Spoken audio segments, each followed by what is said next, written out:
boa tarde, como é que vocês estão? Então, iniciando aqui nossa habitual live, segunda de lives pragmáticas, hoje tratando de um tema que raramente se vê na graduação em psicologia, a gente vê esse tema mais no mestrado, então, é um tema interessante, importante, e como o fenômeno da ressurgência é um tema que vai nos ajudar a complementar nossas análises funcionais e até lançar luz sobre alguns comportamentos que nós temos muita dificuldade de analisá-los funcionalmente. Então é um tema iniciou bem de pesquisa básica e depois a gente acabou observando, os autores principais, é claro, começaram a observar a pertinência desse fenômeno, que é até surpreendente quando a gente descreve a relevância dele na psicologia clínica ou na saúde mesmo, em áreas da saúde, até saúde pública. Então eu vou passando os recadinhos enquanto mais pessoas vão entrando aí para a nossa live. Bem-vindos, bem-vindas todas. Só lembrando, ao final dessa live, esse vídeo vai ficar disponível como Rios da Pragmática, Psicoterapia e Cursos. Ao longo dessa semana, ele será também feito o upload dele para o nosso canal do YouTube. Então, quem não está inscrito ainda no nosso canal do YouTube, se inscreva lá que tem vários vídeos interessantes sobre temas da psicologia, da análise do comportamento e principalmente da psicologia clínica, comportamento verbal. E também quem não seguir a gente ainda na Pragmática, Psicoterapia e Cursos, comece a seguir a gente, tem vários conteúdos importantes de análise do comportamento que vão muito além dos vídeos, tá? Quem gostou do vídeo, curta, compartilhe, isso vai ajudar a gente, certo? Grande abraço, José. Salve, com certeza. É nóis. Então vamos falar o que é um comportamento adjuntivo. Até então, nós tínhamos, até o início da década de 60, desse estudo do Falk, nós tínhamos dois tipos principais de comportamento, que eram o comportamento operante e o comportamento respondente. O comportamento operante, mantido pelos seus estímulos consequentes. Dependendo das consequências, o comportamento ele tornava a se repetir. Dependendo das consequências, ele deixava de acontecer. E nós tínhamos o comportamento respondente, que poderia ser inato ou adquirido, que é o comportamento eliciado por estímulos antecedentes. Quando a gente observa um emparelhamento de estímulos, nós observamos a aprendizagem de um comportamento respondente em que um novo estímulo passa a iniciar uma resposta. Até então, nós tínhamos esses dois tipos de comportamento. Até que em 1961, um autor chamado Falk, ele publicou um artigo reportando um estudo dele que produziu um resultado surpreendente. Nesse experimento, um rato, ele era mantido numa caixa de Skinner, todo mundo conhece, a caixa de condicionamento operantes para ratos. Nessa caixa, ela possui, em geral, 3 paredes de alumínio. A porta dela, a tampa dela e a porta dela costumam ser de acrílico, para a gente ver, e o chão ele tem uma grade. Numa dessas paredes, você pode instalar barras de respostas, que são dispositivos que ele pode, como se fossem interruptores, ele pode pressionar essas barras para acionar dispositivos eletromecânicos. E tem lá um espaço para ele beber água ou um comedouro, caso a pressão à barra produza alimento. Nesse experimento, a resposta de pressão à barra ela era reforçada com a apresentação de alimento. Então, eram animais que estavam privados de alimento e respostas de pressão à barra produziam pelotas de alimento, em esquema de intervalo fixo 60 segundos. E ao mesmo tempo, esses animais tinham acesso à água liberado nessa caixa, ou seja, eles poderiam beber a água a hora que eles quisessem, a quantidade que eles quisessem, certo? E o que foi observado, né, o Falk, bem no exemplo de serendipicidade, como aconteceu com a descoberta da penicilina ou a própria descoberta do condicionamento pavloviano, o Falk percebeu, ele olhou assim, oxe, o nível da água, né, do bebedouro, ele abaixou muito. E aí ele ficou curioso com essa história, começou a investigar isso sistematicamente, da mesma maneira que a descoberta da penicilina ou o próprio condicionamento pavloviano, ele começou a investigar empiricamente, ele observou, ele foi manipulando algumas variáveis ambientais, ele acabou observando que que os ratos eles chegavam a beber metade do peso deles em água, sendo que eles não estavam privados de água, simplesmente quando o comportamento deles era mantido num esquema de reforçamento intermitente temporal, exemplificado, no caso desse estudo, por um intervalo fixo 60 segundos. O que é o intervalo fixo 60 segundos, para quem não estudou isso ainda, ou quem não lembra? Recomendo a leitura do livrinho ali, ó, do amarelinho ali, né, Princípios Básicos da Análise do Comportamento, que traz lá os esquemas. Oi, Elisa, boa tarde. Que traz as definições dos esquemas de reforçamento. Então, nós temos esquemas de reforçamento contínuo, em que cada resposta produz o acesso ao estímulo reforçador, e temos os esquemas de reforçamento intermitente, que nem todas as respostas produzem acesso ao estímulo reforçador. Os esquemas de reforçamento intermitente, eles podem ser diferenciados em 4 tipos principais. Há vários outros esquemas mais complexos que eu não vou falar deles aqui hoje. A gente pode até fazer uma live sobre eles no futuro. Esses esquemas chamados simples de reforçamento, eles podem ser esquemas de razão, em que o que importa para a liberação de um reforçador é a quantidade de respostas, e os esquemas temporais. O que importa para a liberação do estímulo reforçador é a passagem do tempo desde a liberação do último estímulo reforçador. Quando a gente fala que o comportamento de pressionar a barra produzindo alimento estava no esquema de intervalo fixo 60 segundos, estamos dizendo que a cada 60 segundos a pressão à barra será reforçada com a apresentação de uma pelota de alimento. Então, ele pressionou a barra, foi liberada a pelota de alimento, dispara um cronômetro e depois de 60 segundos, quando ele pressionar a barra novamente, será liberado uma nova pelota de alimento. Se ele pressionar a barra antes de acabar esse intervalo, a barra vai estar inoperante, ele não vai receber o alimento. Ou seja, só de 60 em 60 segundos o alimento vai estar disponível. Isso é um intervalo fixo, 60 segundos.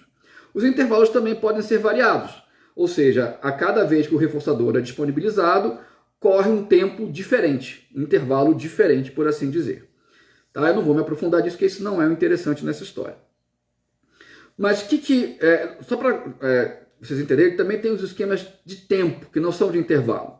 Nos esquemas de tempo, diferentemente dos esquemas de intervalo, não é necessário a emissão da resposta. Simplesmente o estímulo reforçador ele é apresentado independente de respostas do organismo. Tá? Ele é muito utilizado em estudos para comportamento supersticioso, mas isso aí também é um capítulo para outra história. Então, o que esse autor observou? Ele observou que quando ele colocava em extinção, por exemplo, a resposta de pressão à barra, o rato não bebia água, ou não bebia água de uma maneira diferente do que ele bebia na linha de base.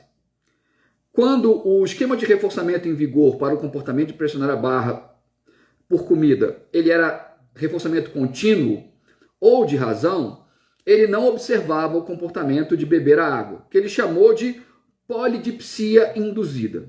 Polidipsia, ou seja, muita ingestão de água, polidipsia induzida por um esquema de reforçamento, certo? Mas não para o próprio comportamento de acesso à água, e sim para outro comportamento. Então, o que vocês têm que entender nessa história é que são 2 comportamentos.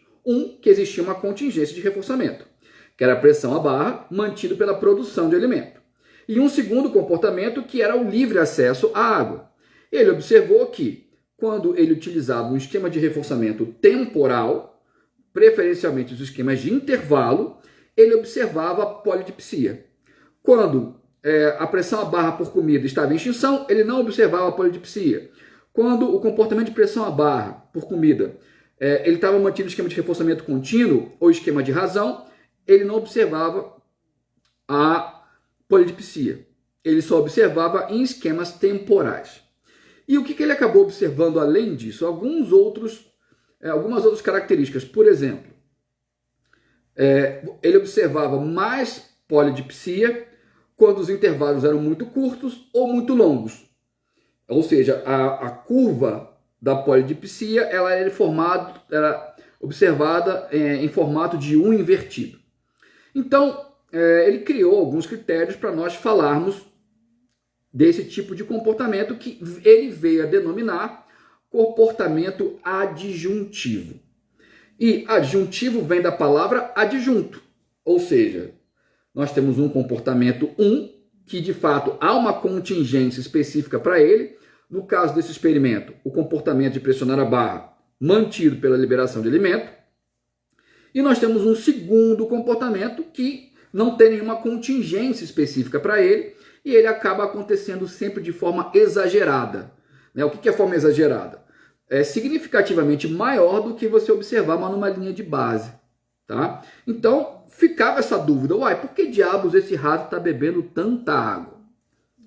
Certo? E aí diversos autores, inclusive o próprio Falk, começaram a se debruçar sobre esse fenômeno e há um acalorado debate teórico sobre essa questão, se realmente, se isso é um comportamento operante, se isso é um comportamento respondente, ou se esse é um terceiro tipo de comportamento. Então existiria o comportamento operante, o comportamento respondente e o comportamento adjuntivo. O Falk vai defender que se trata de um terceiro tipo de comportamento. Alguns autores defendem que ele é um comportamento operante, alguns autores defendem que ele é um comportamento respondente, não aceitam a teoria de que isso é um terceiro tipo de comportamento, mas essa live de hoje eu não quero entrar nesse debate, ele não é tão relevante porque eu quero discutir com vocês aqui.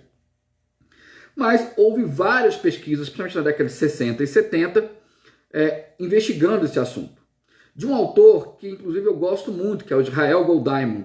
Quem tiver a oportunidade de ler a abordagem construcional e as análises não lineares, quando eu falei de análises não lineares, eu falei do Israel Goldeiman.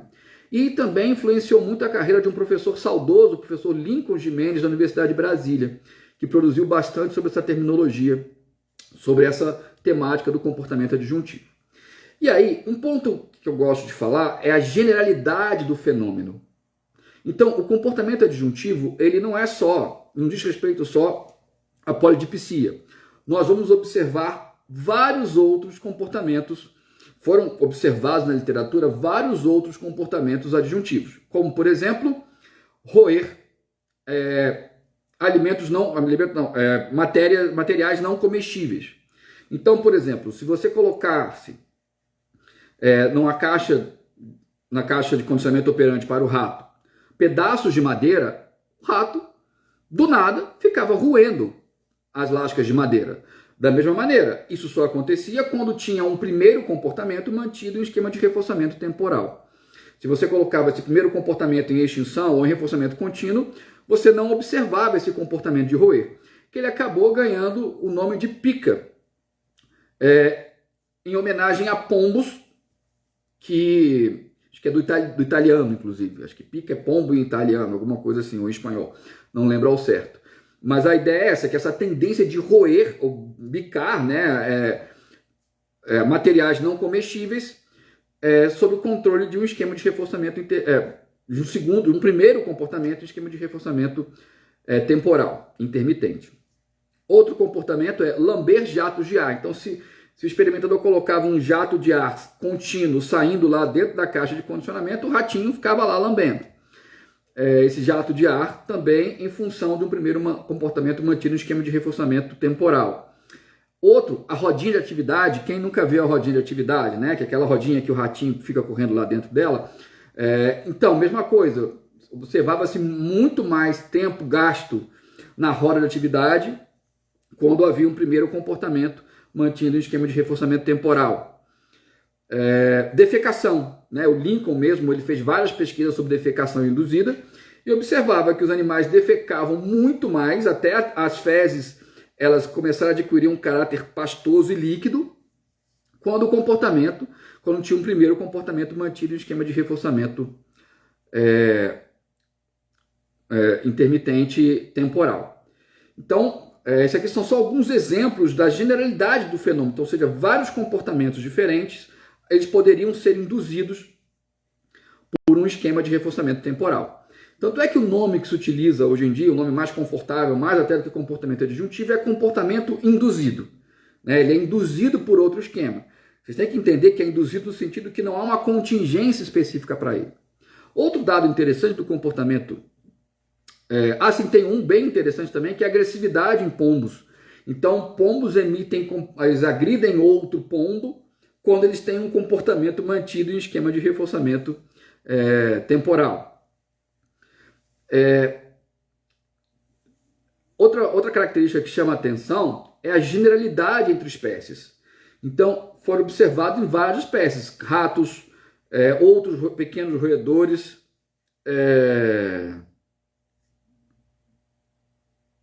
José, eu vou ficar te devendo essa. Ele foi muito trabalhado, né? Pergunta do José Marcelo, esse assunto é pouco discutido no Brasil, tem alguma relação com contiguidade ou comportamento supersticioso?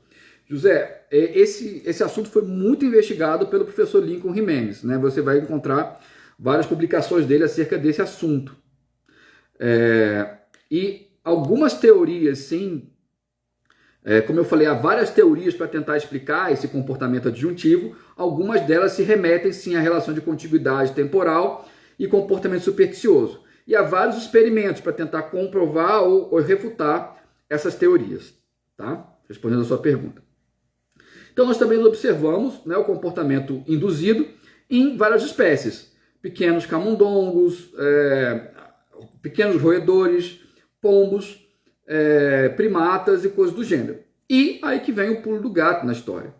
Porque nós também podemos presumir que esses comportamentos aconteçam em humanos. Todavia, por questões bioéticas, as mesmas pesquisas que foram feitas com animais não humanos, elas não podiam ser feitas com humanos, né? Mas observações naturalísticas e até relatos clínicos permitiram a gente concluir que alguns comportamentos que eram de difícil análise funcional poderiam se tratar de comportamentos induzidos por esquemas de reforçamento. Então, vou pegar alguns exemplos bem bobos. Primeiro é o do pica, né? Que é aquele de roer pedaços de madeiras dentro da caixa de condicionamento operante. Quem nunca roeu uma caneta? Ficou comendo uma borracha ou ficou mordendo um chaveiro, coisas do gênero, né? Então, isso acontece bastante. Outro muito comum é ficar sacudindo a perna, né? Muitas vezes a gente explica esses comportamentos, o leigo vai explicar esses comportamentos por ansiedade. Às vezes uma ingestão exagerada de alimento, ingestão exagerada de álcool, né? Sim, álcool, inserir álcool também foi demonstrado com ratos e até cocaína. Então, muitos comportamentos humanos exagerados, se a gente for olhar as contingências em vigor, eles acabam tendo uma similaridade muito grande com o que a gente observa com animais não humanos. Então, é só você parar para pensar.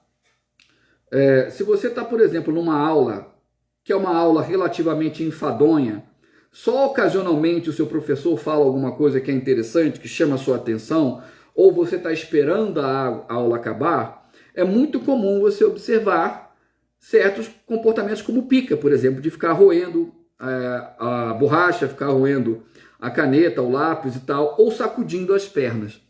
O que vai acontecer com uma probabilidade menor numa aula que é mais estimulante, que coisas que prendem mais a atenção, ou que tem várias atividades acontecendo mais ou menos ao mesmo tempo. Quer ver uma interessante? Quando a gente está esperando, sei lá, numa conexão de avião, que a gente não consegue parar quieto e fica fazendo palavras cruzadas ou fica jogando no celular. Na realidade, joguinhos de celular, até comentei isso um pouco na nossa última live, joguinhos de celular, se você olhar em si, eles não são lá tão alguns não são lá tão interessantes, né? Como você ficar atacando um porquinho atacando um passarinho para destruir estruturas lá, ou você ficar juntando docinhos e coisas do gênero, mas isso aí de certa maneira, acontece com uma frequência maior quando a gente está em atividades em que o reforço ele vai acontecer apenas de uma maneira intermitente. Outro exemplo muito comum é pessoas que resolvem, hoje eu vou trabalhar no meu TCC. Então ela tira tarde para trabalhar no TCC, mas aquele trabalho está enrolado, tá difícil, só de vez em quando você consegue fazer um parágrafo que você gostou e tal. Perceberam que você costuma sentir muito mais fome? Ou uma tendência muito maior a ir ao banheiro, né? Então, Isso pode ser um comportamento induzido por esquema de reforçamento. Então, muito se fala, né, de que pessoas elas comem muito por ansiedade. Na realidade, pode não ser por ansiedade, pode ser um comportamento induzido por esquema de reforçamento. Isso acontece muito em pessoas que têm uma rotina muito rígida, né, em que certos eventos reforçadores só vão acontecer de tempos em tempos mais próximos do fixo. E isso vai gerar mais comportamentos adjuntivos. Tá? Então, às vezes, você não entende por que seu terapeuta usando come tanto. Né? E aí, geralmente, aquela resposta mais rasa é: ele come porque está ansioso, não sei o que, tal. Não, na realidade, não. Ele pode comer demais justamente porque o comportamento, ele tem um primeiro comportamento que está sendo mantido por um esquema de reforçamento temporal, enquanto que o acesso ao alimento é livre. Então, a pessoa ela vai comer de uma maneira exagerada.